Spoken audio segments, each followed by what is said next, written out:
Published, 1900 Eastern Standard Time, 6 March 2018. Updated, 1900 Eastern Standard Time, 6 March 2018. Given his own ongoing battle with loosehead rival Cian Healy, Jack McGrath is well qualified to discuss the Ireland squad's strength in depth.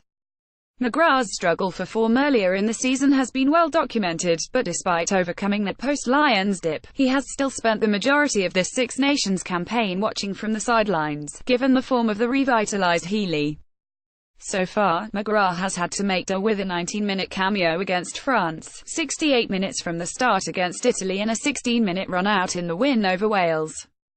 Jack McGrath is trying to force his way back into Joe Schmidt's starting lineup. It is a frustrating situation, given the hard work the prop has endured in getting through his early season struggles, and McGrath admits that after a combination of poor form and injuries resulted in a disappointing November series, he knew he had serious ground to make up ahead of the Six Nations. Schmidt didn't really say a whole lot, so it was more like a tap on the back and, "Get right, and we'll see how you go for the Six Nations. I just came in a little bit undercooked in November, and I just didn't have enough game time, and other lads had and were playing well. It's behind me now, but it was a learning curve, and sometimes the hardest lessons are the best ones." The Ireland prop suffered an early season dip in form after his exertions with the Lions. Still, the 28-year-old insists that even though he could see himself sliding down the pecking order, he was always confident of getting back to the levels that saw him installed as Schmidt's first choice for the previous 3 Six Nations campaigns. "I'm experienced enough now to know that I can get to the highest level," he continues. "When it happened, everyone was saying to me that it happens to the best of them, so don't worry, in time you'll come back to where you were, and I feel like I am getting there and we're hitting good form, and it's just being able to get the best out of myself and produce it for the team." Of course, it is not just the loosehead position where Schmidt finds himself spoilt for choice, as the hamstring injury Teague Furlong sustained against Italy allowed McGrath's Leinster teammate Andrew Porter to step in and show, despite his lack of experience, he is up to the task at test level.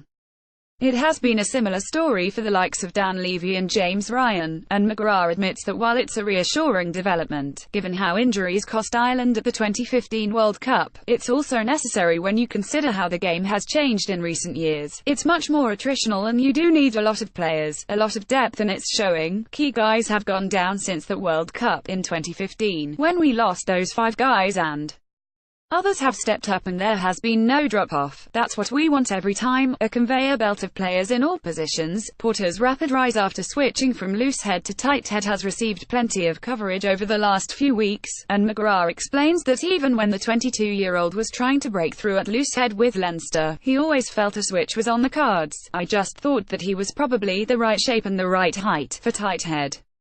You could nearly see it happening with the way it was at Leinster with Cian, Porter, Ed Byrne, when he was getting back, and myself. It would have been tough, and they really liked Porter and wanted to play him." McGrath will be looking to contribute as much as possible as Ireland chase a Grand Slam looking towards this weekend. McGrath acknowledges that while Ireland are well placed going into their final 2 fixtures, the concession of 3 tries against both Italy and Wales is a stark reminder that improvement will be needed if they are to get past a reinvigorated Scotland. "There's always improvements in all aspects of our games, so we've been working on them for Scotland, because we know how dangerous they are. Like Italy and Wales, their attacking threat is always there, and if one person gets one thing wrong, they exploit it. That's pretty much what happened in the last 2 games. A few people got a few things wrong. They showed up a few frailties there, but we'll fix them.